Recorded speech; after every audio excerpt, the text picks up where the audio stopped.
Kendra, thanks. We'll see you back here in a couple of minutes. Well, after an upstate contestant on America's Got Talent died from an overdose earlier this week, her mom is speaking to us for the first time. Skiler Hicks was just 23 years old, but we have learned the young star was fighting battles that many people had no idea about. It's typically how it goes. And only on Fox tonight, Brookley Cromer sat down with her mom. And Brookley, it's heartbreaking because we talked about this during the 10 o'clock hour. While you might see one thing on social media and on TV, you never know what people are battling behind closed doors.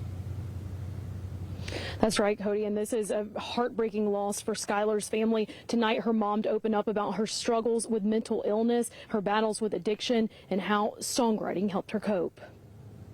Like anybody who has a child that struggles with addiction, the mourning process starts a long time ago. Skiler Hicks' mom says she was diagnosed with bipolar disorder as a teen and also struggled with substance abuse throughout her life. With Skiler, no matter what, like knowing that there's that chance that that you could get that phone call, it was one of those things I said, man, if I lose her tomorrow, like she's going to know that she was loved.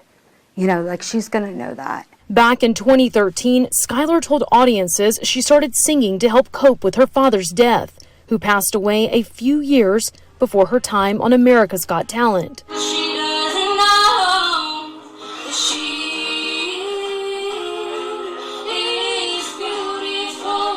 Her mom says she found her voice after her dad passed away and went from a shy teenager to a self-trained musician overnight. And that musical journey, I guess you could say, didn't begin until after, like a year after her dad passed away. Just like a light in her eyes. It was like, oh my gosh, like unlike anything I'd ever seen.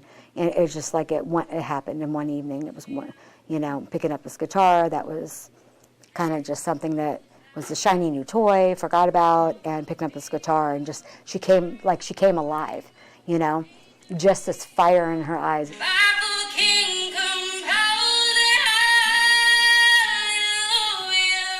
Skyler's mom says her daughter used music to help cope with her struggles. Her mom wants to end the stigma associated with mental illness and wants people to remember her daughter for the life she lived and the impact she made in her 23 years here on Earth. No one's defined, by the mistakes they made. And believe me, if I could have waved a wand and she could have seen wonderfully and fearfully made, like what if she could have seen what we seen when we looked at her.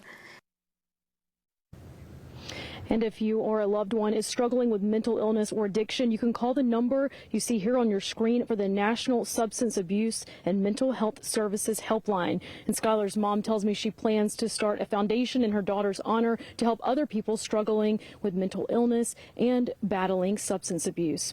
Back to you.